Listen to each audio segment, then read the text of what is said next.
Halo pemirsa, berjumpa lagi dengan kami di One News International TV One.com.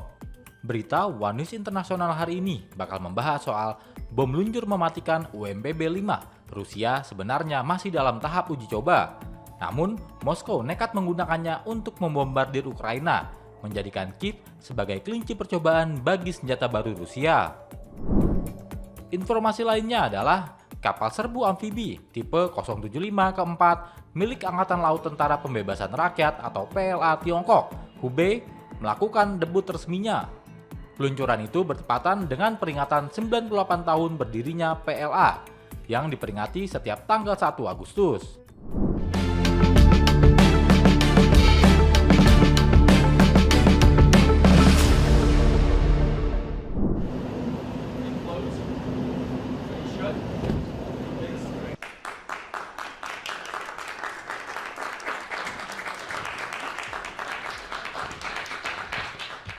Pejabat India mengatakan pihaknya akan tetap membeli minyak dari Rusia, meski diancam sanksi oleh Presiden Amerika Serikat Donald Trump.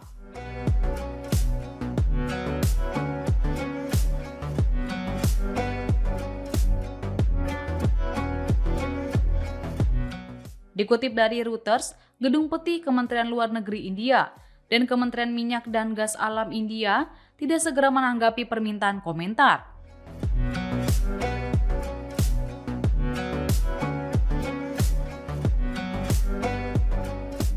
Pada bulan lalu dalam postingan di Truth Social, Trump menyampaikan India akan menghadapi sanksi tambahan atas pembelian senjata dan minyak ke Rusia.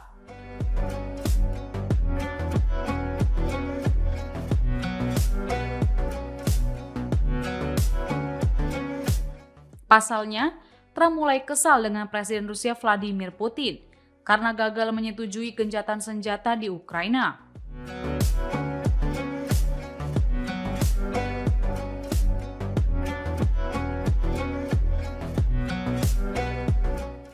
Ia menyebutnya, rencana gencatan senjata ini mengecewakan dan mengancam sanksi ekonomi baru terhadap Rusia.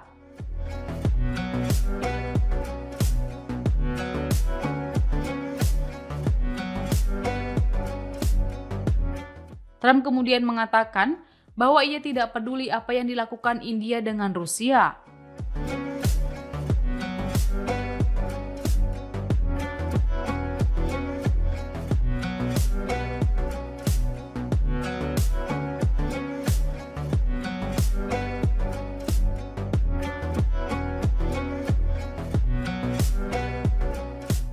Pada Jumat 1 Agustus 2025, Trump mengatakan kepada wartawan bahwa ia mendengar India tidak akan lagi membeli minyak dari Rusia.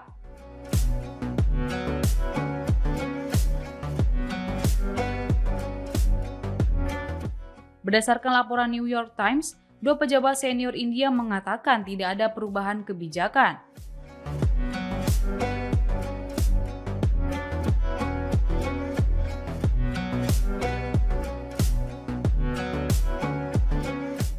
Kemudian, salah satu pejabat negara tersebut mengatakan pemerintah tidak memberikan arahan kepada perusahaan minyak untuk mengurangi impor dari Rusia.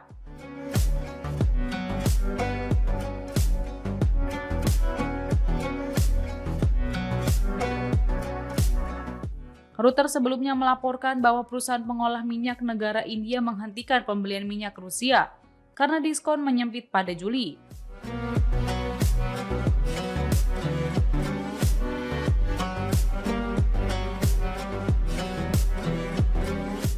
Pada 14 Juli, Trump mengancam akan mengenakan tarif 100% terhadap negara-negara.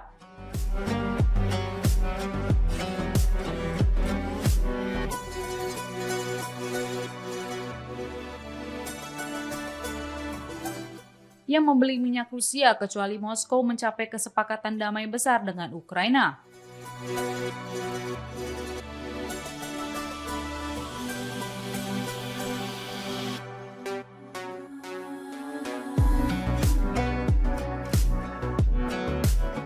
Rusia sendiri merupakan pemasok utama India dan bertanggung jawab atas sekitar 35% dari total pasokan minyak negara tersebut.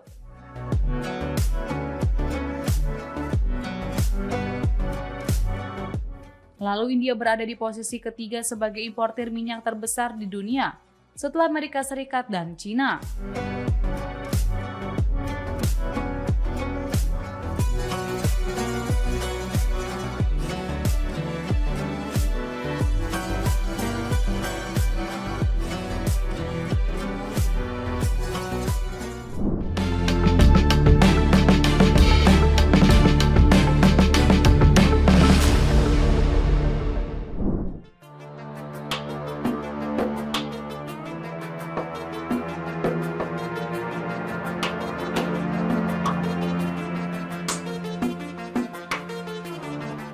Bom luncur mematikan UMPB 5 milik Rusia sebenarnya masih dalam tahap uji coba.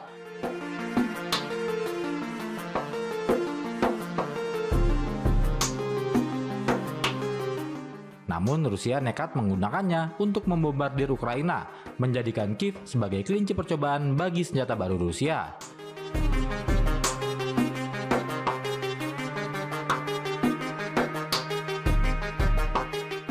Otoritas Ukraina mengatakan bahwa bom udara berpemandu UMPB-5 baru Rusia telah dijatuhkan oleh jet tempur Sukhoi Su-34 dalam 2 bulan terakhir.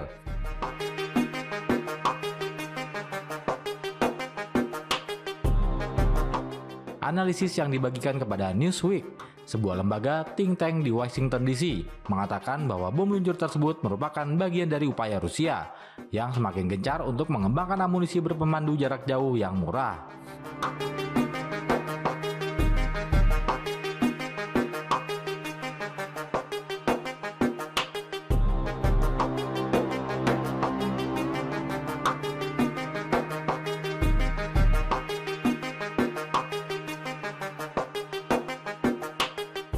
Sebelum invasi besar-besaran Rusia di bawah Presiden Vladimir Putin terhadap Ukraina, Moskow meremehkan jumlah bom luncur dan amunisi berpemandu lainnya yang dibutuhkan.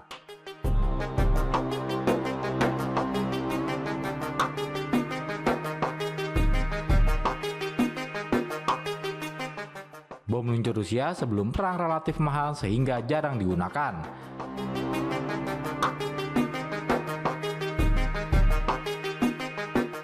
John Hardy dari FDD mengatakan kegagalan Rusia untuk menghancurkan sebagian besar pertahanan udara Ukraina pada awal invasi mendorong Moskow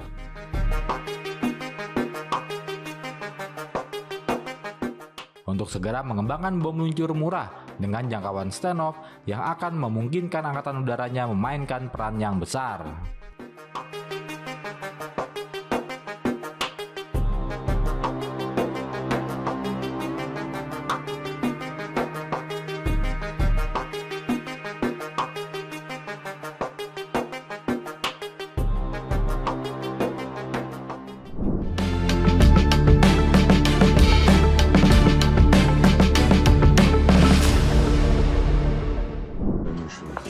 Охуеть, смотри, прям в середину. Смотри, сейчас бомбанем. Ебать! Снял? Офигеть! Охуеть! Бля, сейчас взрывная волна дойдет до нас. Ты прикалываешься? Смотри, ебанись. Может, Да нормально, не ссы. Бля, ебать. Ебать там Ёб огнище. твою мать! Video saksi mata yang dirilis Охуеть, pada вот hari это, Sabtu бля, 2 Agustus menunjukkan adanya ledakan di dekat fasilitas minyak Rusia di Novokubashev.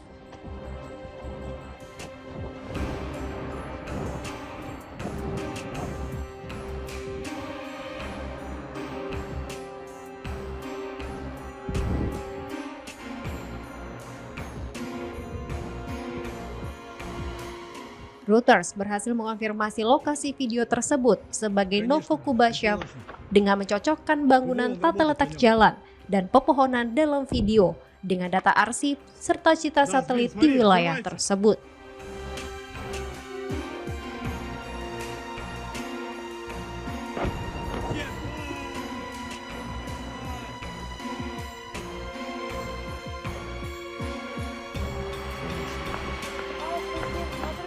Meskipun tanggal perekaman video belum dapat diverifikasi secara independen, Gubernur wilayah Samara menyatakan pada 2 Agustus bahwa sebuah pesawat tak berawak milik musuh telah menyerang salah satu perusahaan industri di Novokubashev. прикалываешься? Смотри, ебанись. Нормально ссу. Бля, ебать. Ебать там Ёб огнище. твою мать! Охуеть, вот это, блядь, да.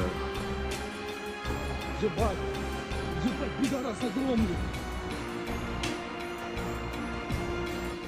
Sementara itu, staf umum Angkatan Bersenjata Ukraina melaporkan bahwa pasukan telah menyerang sejumlah target di wilayah Rusia, termasuk kilang minyak dan fasilitas penyimpanan bahan bakar.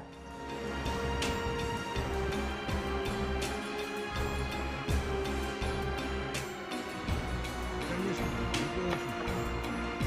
Вывод работы, конечно. Да, сбил, смотри, взрывается.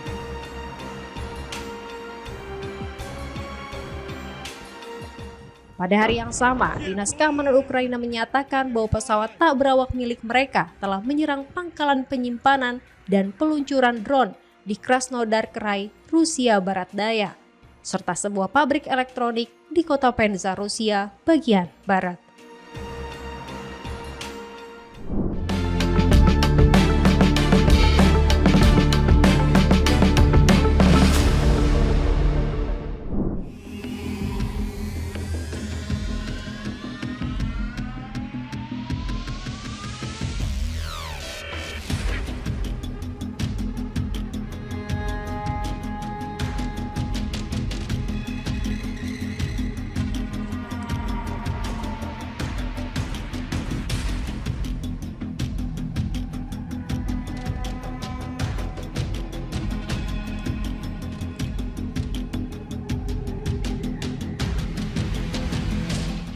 Rusia mengklaim pada hari Sabtu bahwa mereka telah menyerang bengkel produksi pesawat tak berawak milik Ukraina serta titik kendali drone jarak jauh.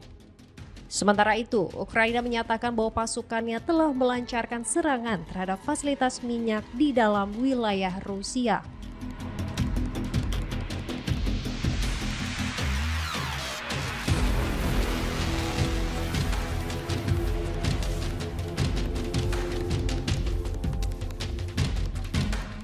Dalam laporan harian yang dirilis pada hari yang sama, Kementerian Pertahanan Rusia menyatakan bahwa pasukan mereka telah merebut satu permukiman lagi di wilayah Donetsk, Ukraina Timur.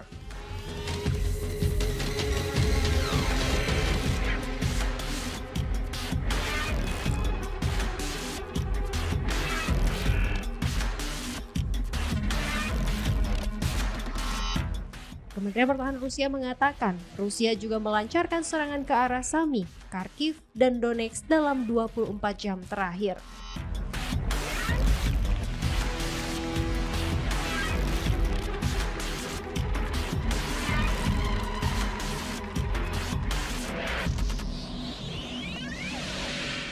Selain itu, menurut pernyataan resmi Kementerian Sistem Pertahanan Udara, Rusia diklaim telah menembak jatuh satu bom udara berpemandu serta 338 pesawat tak berawak tipe sayap tetap milik Ukraina.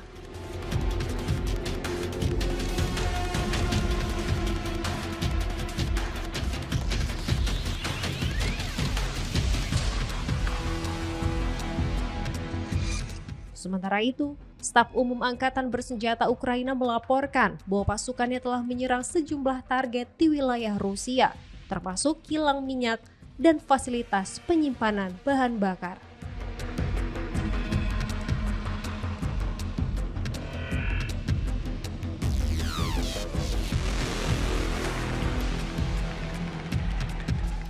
Pada hari yang sama, Dinas Keamanan Ukraina menyatakan bahwa pesawat tak berawak milik mereka telah menyerang pangkalan penyimpanan dan peluncuran drone di Krasnodar Krai, Rusia Barat Daya, serta sebuah pabrik elektronik di kota Penza, Rusia bagian barat.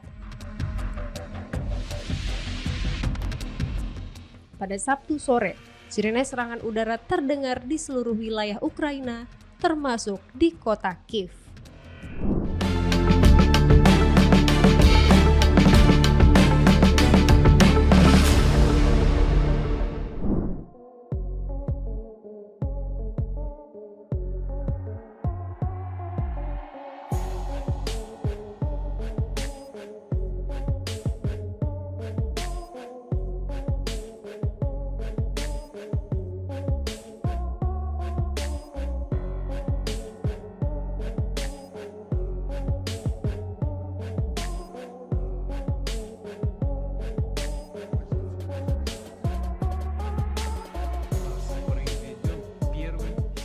Presiden Rusia Vladimir Putin mengatakan bahwa Moskow telah memulai produksi rudal hipersonik terbarunya.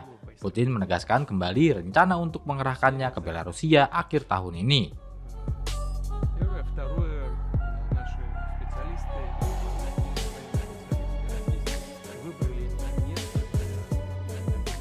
Hal itu lantas menimbulkan ancaman bagi negara tetangga Ukraina yang sedang berkonflik dengan Rusia.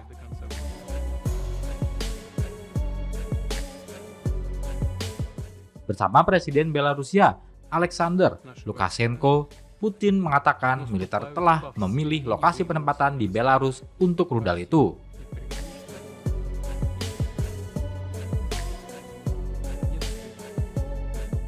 Rusia pertama kali menggunakan Oresnik, yang dalam bahasa Rusia berarti pohon kemiri, melawan Ukraina pada bulan November.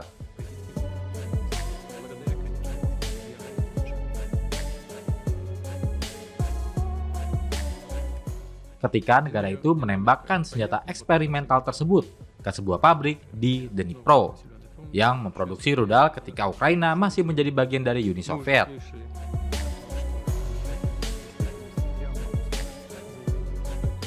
Serangan itu menyebabkan ledakan yang dilaporkan berlangsung hingga 3 jam, tetapi tidak ada korban jiwa.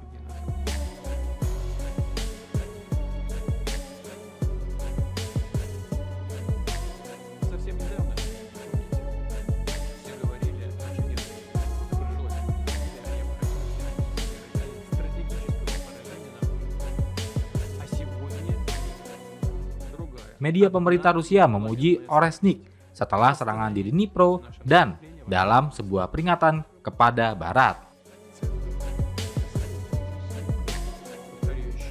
Mengeklaim bahwa rudal tersebut hanya akan membutuhkan waktu 11 menit untuk mencapai pangkalan udara di Polandia, serta 17 menit untuk mencapai markas NATO di Brussels.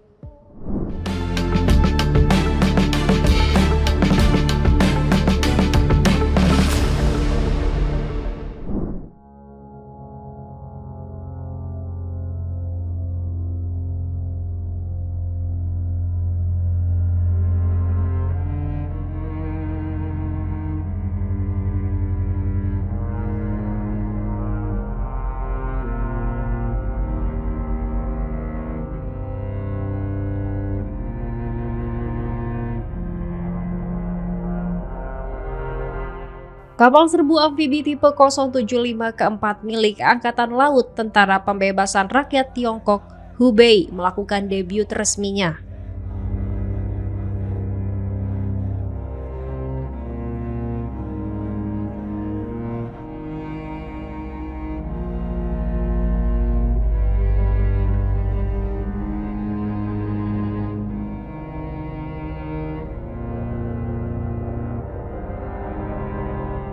Peluncuran ini bertepatan dengan peringatan 98 tahun berdirinya PLA yang diperingati setiap tanggal 1 Agustus.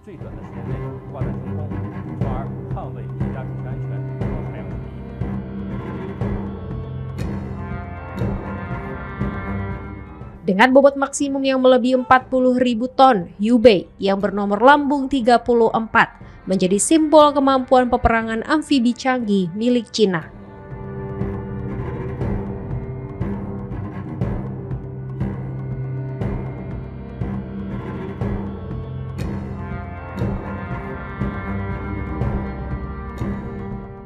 Dek penerbangan kapal yang luas serta signifikan meningkatkan efisiensi operasional, memungkinkan lepas landas dan pendaratan beberapa helikopter secara bersamaan.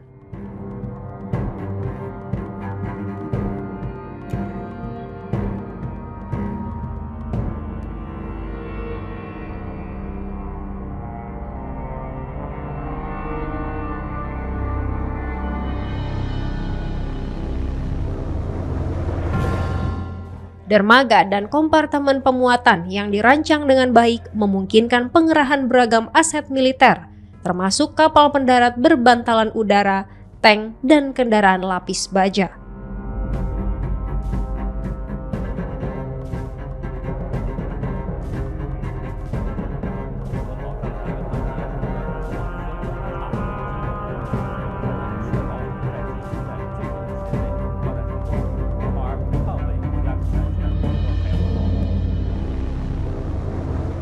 Sebagai platform tempur amfibi berskala besar, kapal ini menunjukkan tingkat kesiapan tempur yang tinggi dengan kemampuan kendali udara dan laut yang mumpuni.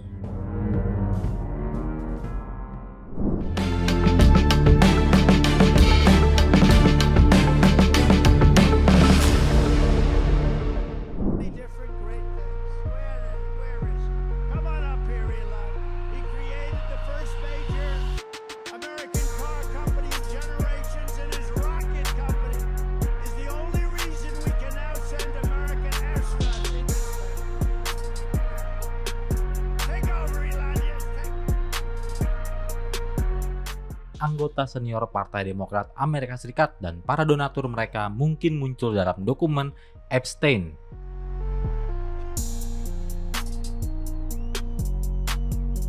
As you can see, I'm not just MAGA, I'm Rock MAGA.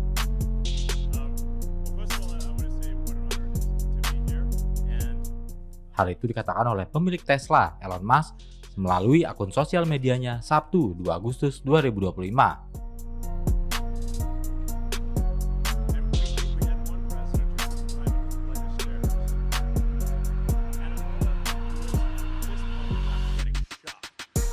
Pada hari Jumat, Bloomberg melaporkan bahwa agen FBI yang meninjau berkas tentang terpidana pelaku kejahatan seksual Jeffrey Epstein telah mengidentifikasi banyak referensi ke Presiden Amerika Serikat Donald Trump serta puluhan tokoh penting lainnya. Efficiency's gonna fix that.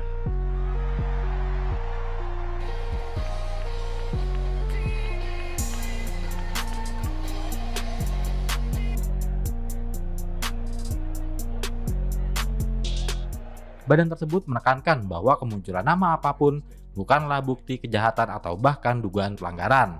Menanggapi laporan itu, seorang pengguna X menyatakan bahwa ketika politikus Demokrat menjadi presiden, mereka akan menghapus nama-nama itu. It was not very good. And there was far too much of what you said he was doing was influencing elections in ways that I think were dubious and do not stand the light of day. Namun, Musk tidak setuju dengan mengatakan mereka tidak akan melakukannya karena para politisi Demokrat dan para donatur juga ada dalam daftar. And I can't imagine a judge saying, well, it may be corrupt, but you don't have the right. You got elected to look over the country and to, as we say, make America great again, but you don't have the right to go and look and see whether or not things are right that they're paying. Pada tahun 2019, juru bicara mantan Presiden Bill Clinton mengonfirmasi bahwa ia telah terbang dengan pesawat pribadi Epstein beberapa kali, sambil menekankan bahwa mantan pemimpin Amerika Serikat tersebut tidak pernah mengunjungi pulau pribadi Epstein yang terkenal kejam. Regular drug use.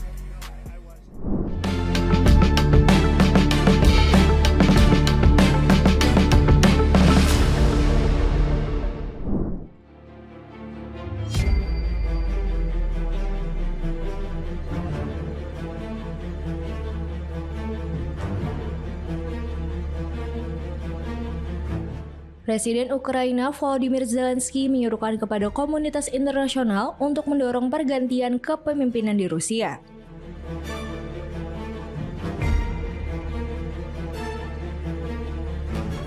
Menurutnya, selama Presiden Vladimir Putin masih berkuasa, Moskow akan tetap menjadi ancaman bagi stabilitas negara-negara sekitarnya.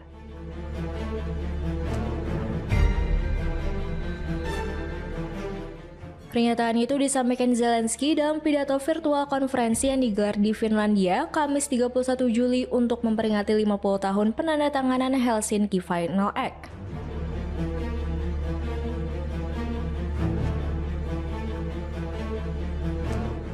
Zelensky mengatakan Rusia yang memulai perang pertama kali dan perlu dipaksa menghentikannya.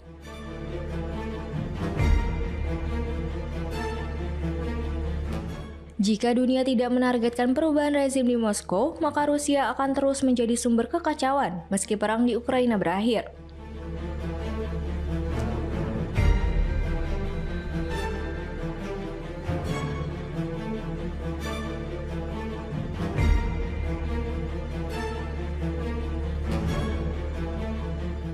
Dalam pidatonya, Zelensky juga mendorong penyitaan penuh terhadap aset-aset harta hasil korupsi.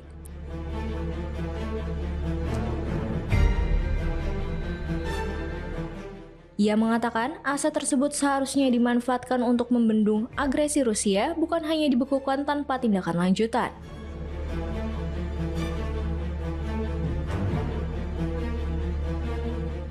Helsinki Final Act yang ditandatangani pada 1 Agustus 1975 oleh 35 negara termasuk Amerika Serikat dan Uni Soviet memuat prinsip-prinsip dasar seperti penghormatan terhadap kedaulatan dan keutuhan wilayah. Namun, prinsip tersebut kini dianggap terancam menyusul invasi Rusia ke Ukraina sejak 2022.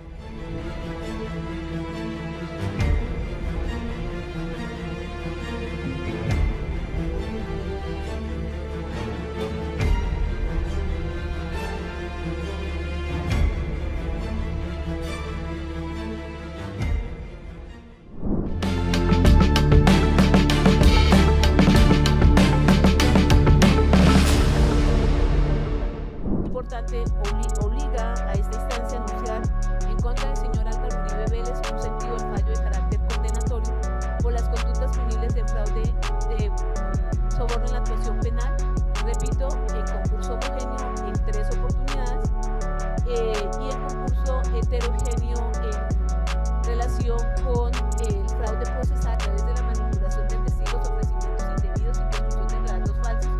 En un giro probatorio terminó develando el verdadero arquitecto de esa misma estrategia que se denunció, una maniobra que a la inversa atribuyó a sus contendores cuando el mismo Mantan Presiden Kolombia, Alvaro Uribe dijatuhi hukuman tahanan rumah selama 12 tahun usai dinyatakan bersalah dalam kasus penipuan dan suap terhadap saksi. contra la Corte Suprema de Justicia.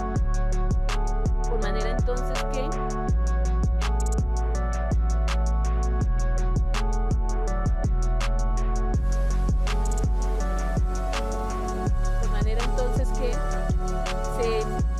Hukuman itu diberikan oleh Hakim Pengadilan Pidana Bogota, Sandra Heredia, pada Jumat 1 Agustus 2025. Comportamientos de los cuales obviamente el señor Álvaro Uribe Vélez sabía lo ilícito de su actuar. No obstante, pengumuman tersebut disampaikan Sandra setelah menyatakan bahwa Uribe terbukti bersalah. El honor de regir los destinos de nuestro país pues incurrió en estos comportamientos que de esa manera Hakim Sandra Heredia sebelumnya membebaskan Uribe dari dakwaan terhadap aksi penyuapan terhadap jaksa.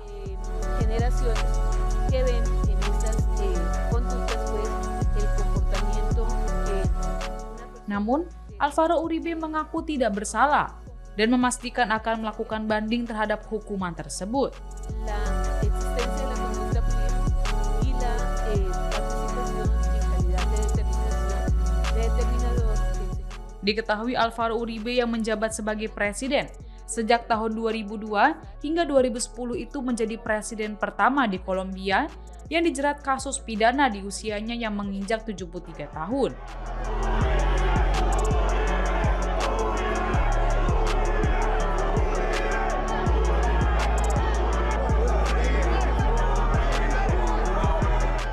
Kasus ini diketahui bermula pada tahun 2012 saat Uribe menuduh Senator Ivan Cepeda mengaitkan dirinya dengan upaya pembentukan kelompok paramiliter.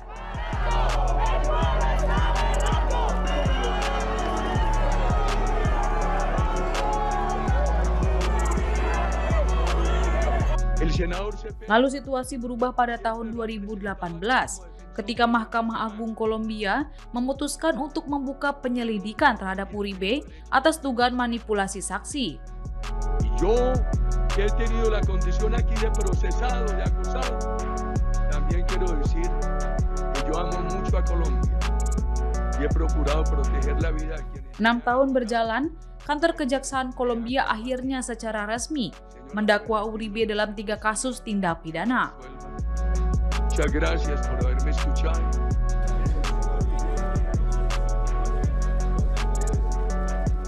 Ketiganya yakni penipuan prosedural, penyuapan dalam proses pidana, dan penyuapan saksi.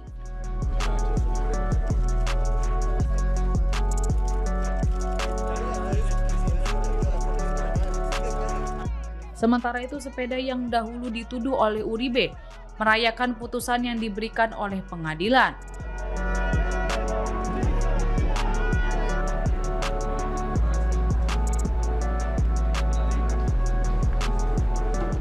Bahkan ia menyebut masih ada jalan lain yang akan ditempuh dalam kasus mantan Presiden Kolombia tersebut.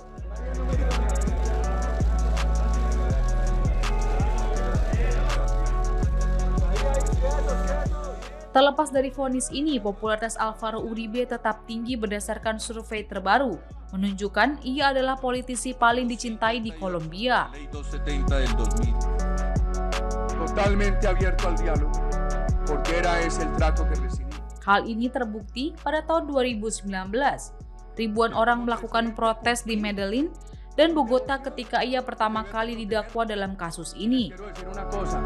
Les quiero decir una cosa. Si alguien de mi gobierno, alguien cercano a mí. Namun Uribe bersikeras bahwa ia tidak bersalah dan akan mengajukan banding atas keputusan tersebut. A las organizaciones que representan para hacer algo ilegal. Ia meyakini persidangannya adalah produk dari balas dendam politik.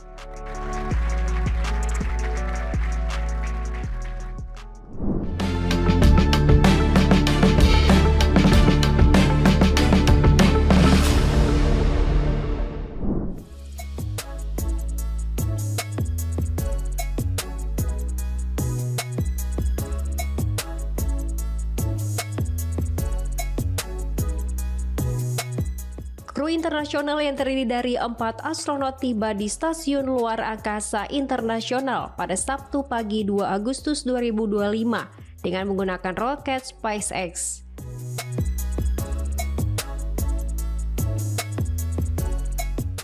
Mereka memulai misi rutin NASA yang berpotensi menjadi misi pertama dari banyak misi dengan durasi lebih panjang dari biasanya.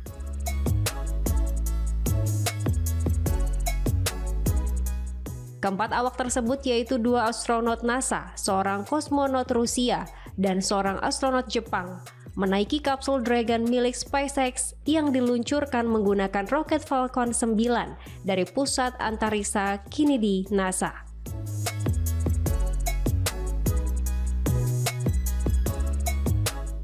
Mereka berhasil lepas landas pada pukul 11.45 pagi waktu setempat Jumat 1 Agustus 2025. Meski cuaca sempat tidak bersahabat.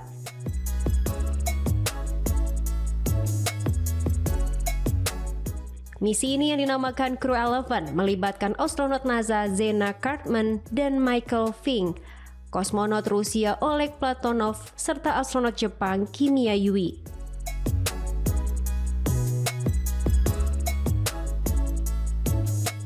Setibanya di ISS, mereka langsung bergabung dengan astronot yang telah lebih dahulu berada di sana.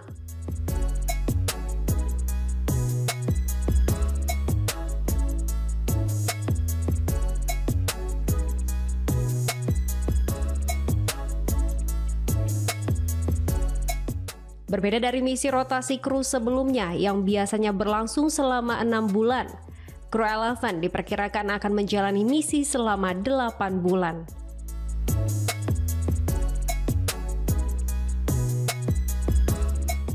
Perpanjangan durasi ini dimaksudkan untuk menyelaraskan jadwal rotasi antara misi luar angkasa Amerika Serikat dan Rusia.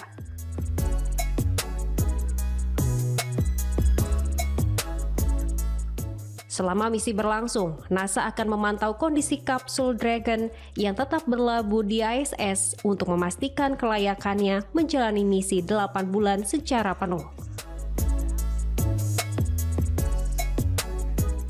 Peluncuran sempat dijadwalkan pada Kamis sebelumnya, namun harus dibatalkan pada menit-menit terakhir akibat cuaca buruk.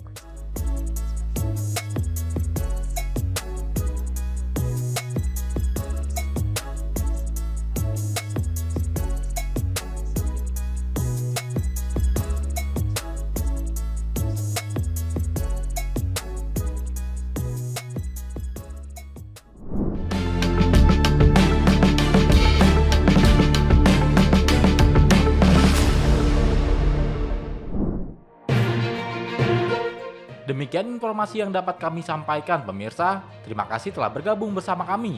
Sampai jumpa di One News Internasional berikutnya, setiap pukul 8 malam hanya di kanal YouTube TV One Newscom.